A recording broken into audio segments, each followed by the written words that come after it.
Welcome to the Consulting Leaders Podcast, where we talk about the business of consulting. Whether you're looking to grow your practice or learn from the stories of leaders in consulting, you're in the right place. I'm your host, Guillaume Jouvencel, ex-PwC and co-founder of GHA Marketing. Join me as I interview the best consultants in their niche. Let's get on with the show.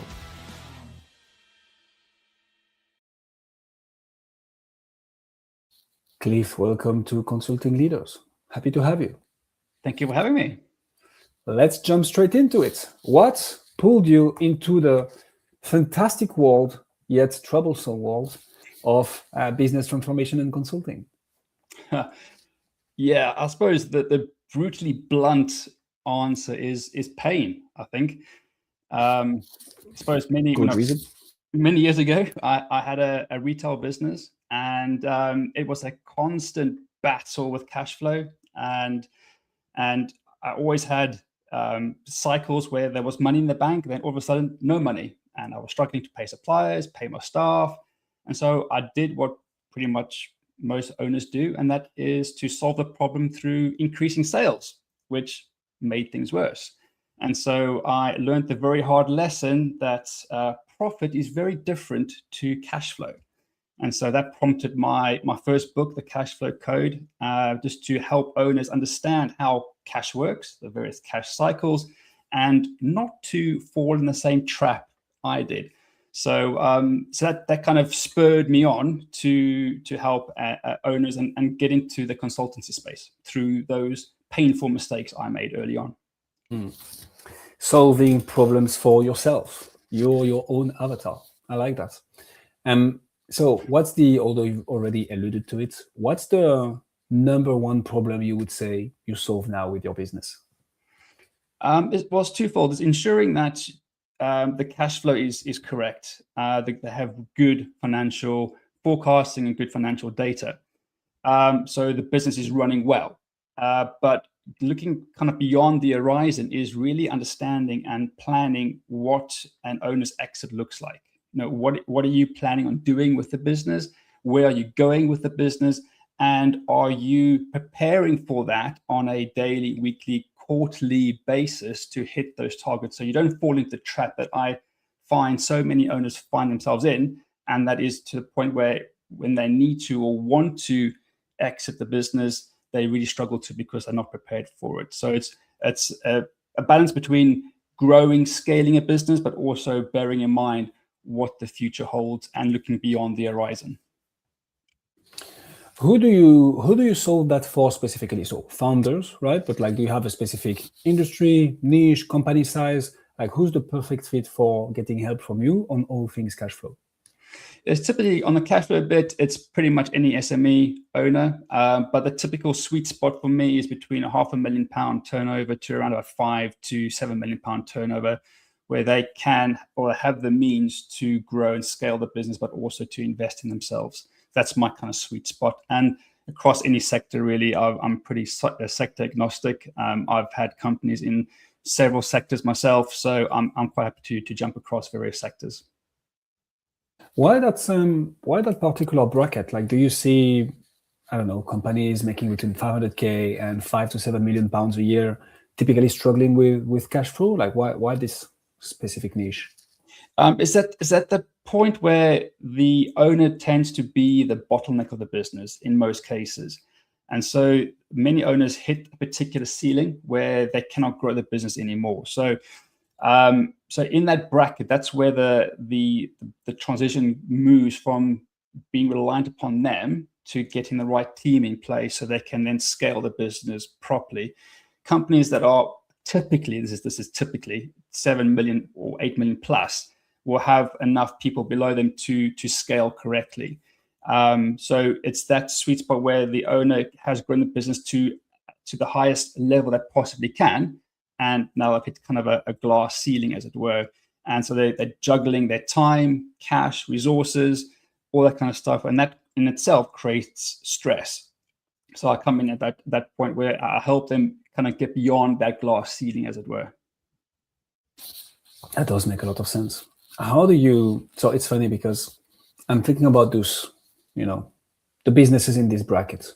And I think like you, when you are running it yourself, the let's say the priority list of your problem, right? Your first, more sales.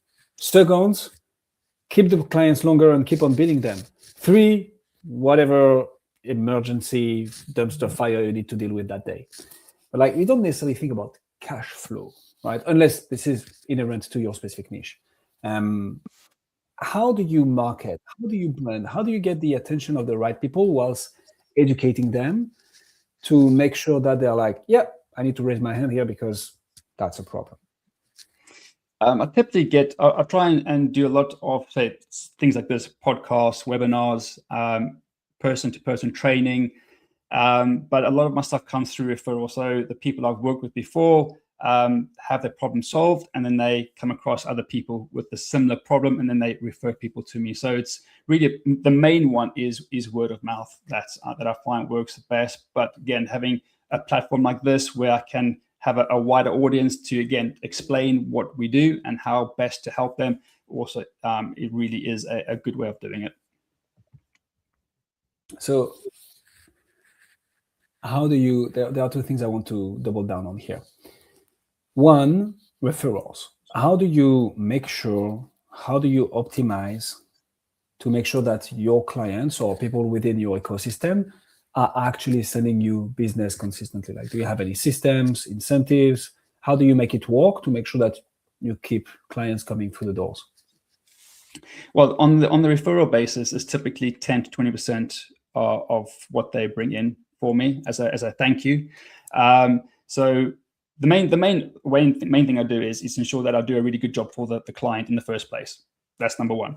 But there is a financial incentive for people to refer me, because I think business is reciprocal. Business is a team sport, and I'm a firm believer in always creating a win-win scenario. So if you're kind enough to refer people to me, then I think that deserves some sort of payback, whether it's financial or I'll work with you in a particular way that will just ensure that both parties are happy and the relationship continues. I like that. That makes sense. And yeah, financial incentive works well. Delivering an exceptional work is usually helpful to get people to recommend you.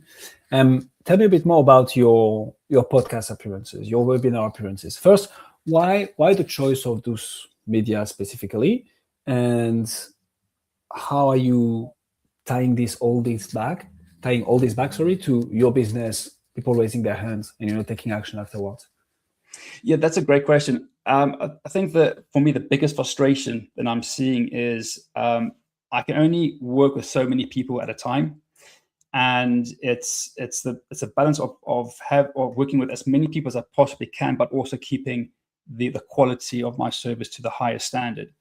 But I'm seeing so many owners getting to the point where they are not preparing themselves adequately enough for their potential exit, that going on podcasts and webinars is really my way of offering some sort of education to help as many people as I possibly can, at least get them on the right path, or at least helping to start thinking about their future, about what their business is doing, how best they can actually successfully exit the business when or should they need to. So having a platform that allows me to offer some or give some good value and put people on the right path in the way of educating as to what they need to do for future preparations. I like that a lot. And to tie this back to some of the things that we discuss often on this podcast, it will be authority building, showcasing expertise, building trust, which doesn't happen in a day. It's appearing regularly with the same messaging. People need to be reminded more than need to be told. And appearing on those medias, taking the time to have a long form conversation. You can do some shorts, of course. At the end of the day, valuable content that genuinely helps your target clients is how you can build that authority, that thought leadership, so that people are like, yeah, okay, I have a need here. That's one of the person I should look into. Can you tell us more about how you go from that, right? So from that education stage, problem awareness stage, solution awareness stage, to hey, clearly there is some ground for us to talk here. First call, second call, SOW, letter of engagement. Can you walk us through what sales motion look like for you, Cliff? Yeah, sure. So after our initial call, I get a good understanding as to what your main pain points are, what your future goals are. And so the next point after that is to do a full business assessment where I look at the 3 key plans every owner needs to look at. And the first one is your business plan, your personal plan, and then your personal financial plan. Now, I refer to them as the 3 legs of a stool. Now, these 3 legs have to be of equal length, equal strength, because if one's shorter or weaker than the other, the stool will collapse. And what I found working with owners is at least 1, probably 2 of those legs aren't actually there. And that's typically down to poor business planning or poor personal planning. And then the financial planning is almost never there. And so it's really about ensuring that the assessment takes care of and looks at all the various risks within the business or growth opportunities within the business. And then from that assessment, we then provide the owner with a personalized master action plan of all the tasks that they need to work on for the next 12 months. And we increment that into 90-day cycles, and then we keep them accountable on a monthly basis. So we go from call to a full assessment to really understand where the owner is. And then provided we know where they want to go, we can then create the map that they need in order to get themselves to that point as quickly and as safely as possible by de-risking the business, but also helping them to grow the business in a very structured and focused and strategic way. So in your experience, what's the number 1, 2, 3 things that you're going to typically look at in order to fix cash flow in a business and help them achieve that next level of scale? Like what's the number 1 factor that you typically see as the main constraint for businesses to have proper cash flow? On the cash flow side, it's to ensure that the balance sheet's working correctly. Now, for cash flow, there are essentially 6 levers that can be pulled to fix cash flow. The first one most people know of, and that's the first one people typically pull, and that's sales. That's one that I did, and I ended up in more trouble than I was in before. So although sales is a lever, it's the last lever you pull. And so we look at debtor days, creditor days, and stock days as the very quick, easy wins to fix cash flow. We then look at the P&L, which covers cost of sales and then your overheads or expenses. And we look at, can we get these reduced? Can we find economies of scale? And then the very last thing we look at sales. So we make sure the business is operating as efficiently as possible with the best terms we can possibly get from our suppliers and various providers. And then we pull the sales trigger. So we ensure that the company is working as efficiently as possible on that, but with the aim, which will be above or beyond their horizon, as to exactly why they're doing it and how best to leverage it so they can successfully exit the company in 5, 10, 15 years' time, for example. Yeah, I like this. I think if we were to apply this to the consulting space, right, it's funny because usually retention is rarely a problem. I mean, most B2B consultants start mainly through referrals, right? That's the number 1 acquisition channel for 80% of the consultants I talk to. And that usually comes from the fact that they are delivering good work. When there is ground for it, good work leads to more work with the same client. So usually retention is not too much of an issue. It's more like acquisition. So putting in place another acquisition channel to grow the business. But then once you start having acquisition that works, this is when problems start to arise, because like you need to split yourself too thin or take the time to recruit, hire, train, and make sure that the work stays delivered the same way. And then it's about making those clients worth more, making sure that you don't, have too much overhead and maintaining costs. But I like that. And it's so funny. At first, and I've been through that as well, you think sales is the solution to all your problems, but retention is the solution to all your problems. Because pouring water into a leaky bucket, well, you know what that does. Speaking of retention, tell us a bit more about how you optimize for this in your business, Cliff. So once you've engaged with a new customer, you've delivered the first product, you've fixed cash flow.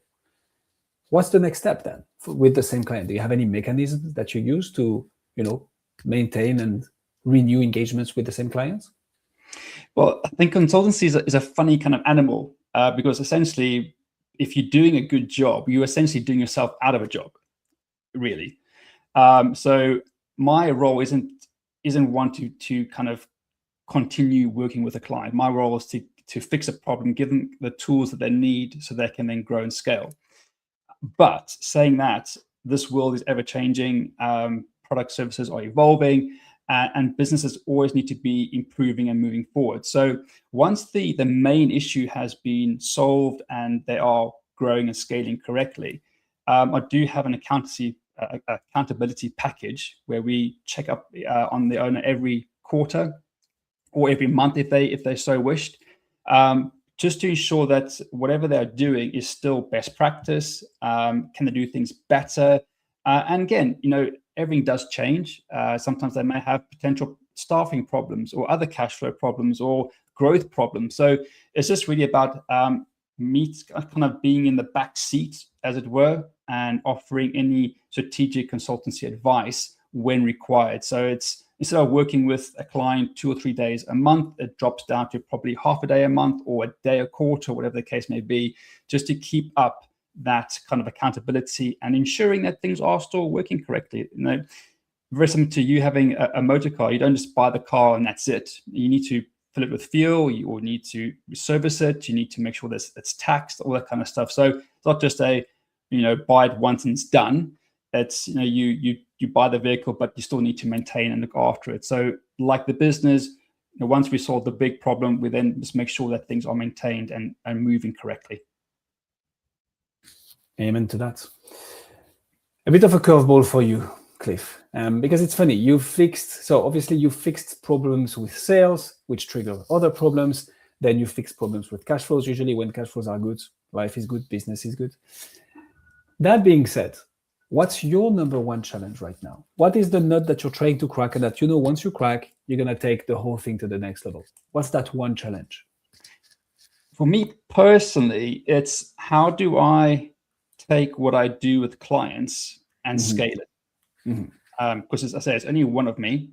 And how do I do that? And so recently, I've partnered with another company to create a new company called the Legacy Club.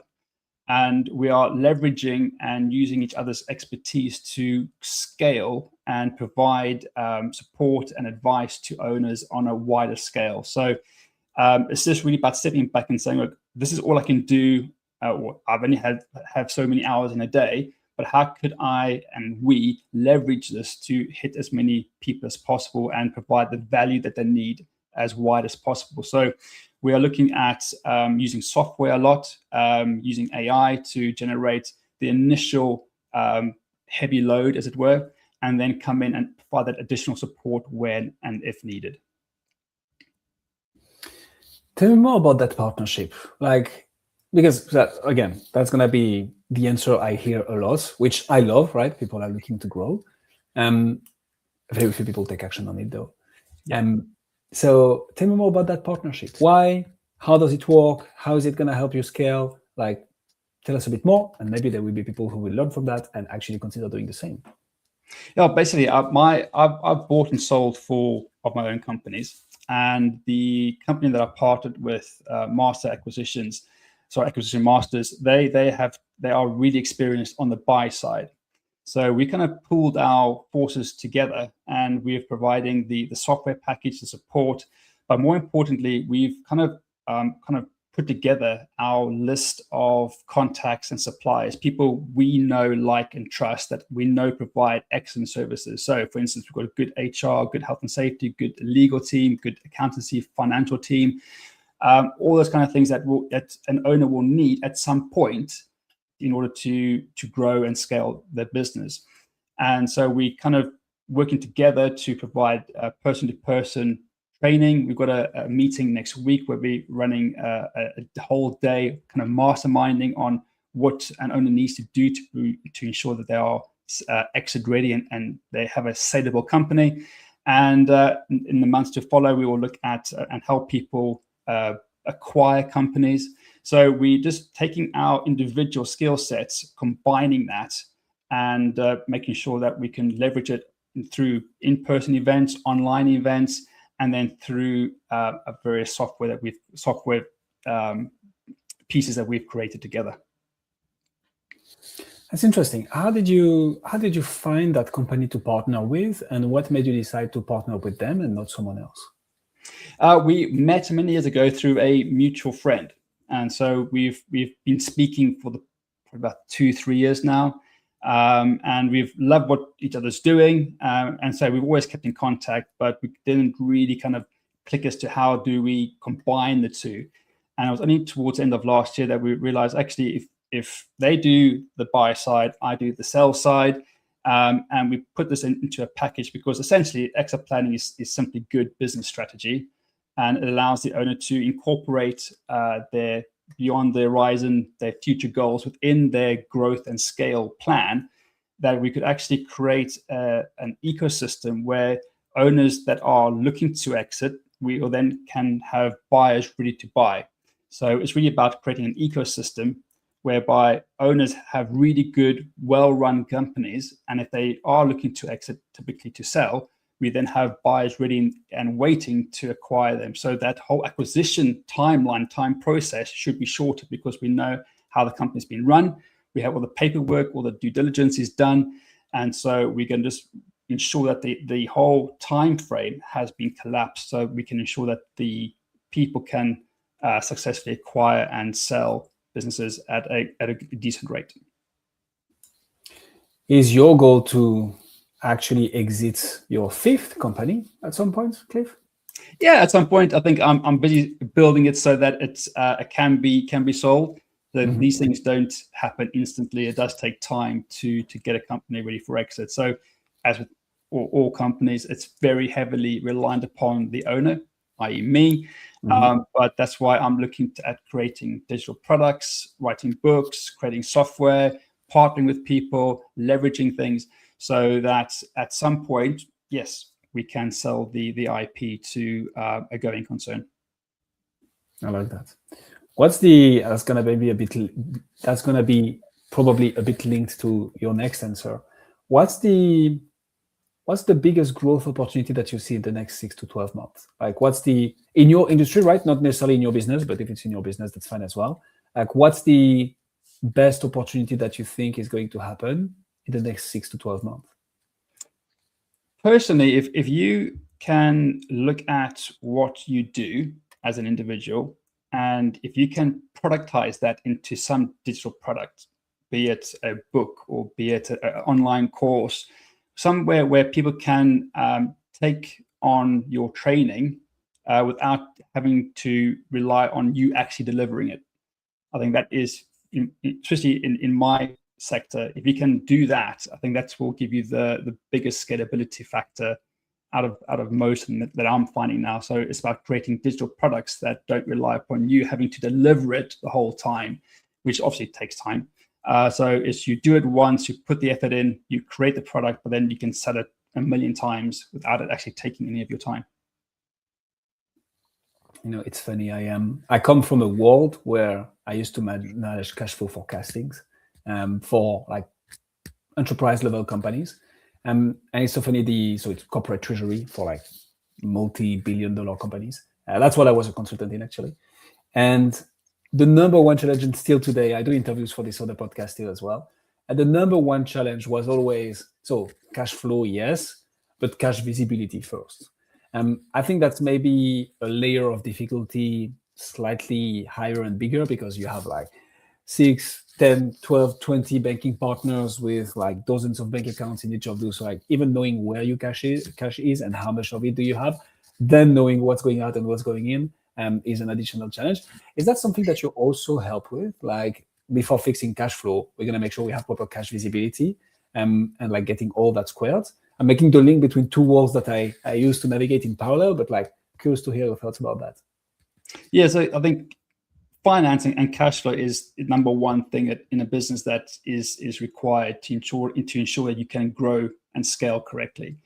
There's a company that I'm about to look at next month, and they've been going for 26 years, and everything is on paper, literally is on paper. The two owners are in the 70s, and they have nothing, not even on Excel. there's no accountancy software at all. So everything is literally on paper. So it's really about helping owners really understand about, you need to ensure cash flow is visible, but also can you forecast, and how accurate is your forecasting? And so it's creating those trends of, if you're going to forecast a growth trend of 20%, is it achievable? And if so, how close are you to achieving that? And that can only happen through constant monitoring and measuring performance versus forecast. So yeah, it's understanding, like I say, where is the money, what's actually happening to the money, and then forecasting what that looks like, and ensuring that forecast is as accurate as possible. And that, if you haven't done that, the only way to do it is to start and then see how accurate you are, and then obviously adjust where applicable. But it's really about forecasting, understanding where that is, through understanding where your money is all coming from, various sales channels, and where it's all leaking out as well. Amen to that. Cliff Spolander, ladies and gentlemen. Cliff, if people want to find out more about you, see what you do, finally get their cash flow fixed, where should they go? I think the easiest way is to go to my website, which is businessbydesign.co.uk, or alternatively, look me up on LinkedIn. I'm more happy to help you on there as well. Well, I can say one thing for sure, two things for sure. One, we're going to put all those links in the description. Two, you've gained at least one new connection on LinkedIn out of this interview. Me. Excellent. That's good news. Cliff, thank you so much for coming on Consulting Leaders. Thanks for having me. Thanks for joining us on this episode of the Consulting Leaders podcast. We hope you learned valuable lessons on how to grow your practice and take your business to the next level. Make sure to subscribe and leave us a review wherever you're listening to this show so you never miss an episode. To apply and be a guest on the show, click the link in the description. See you next time. How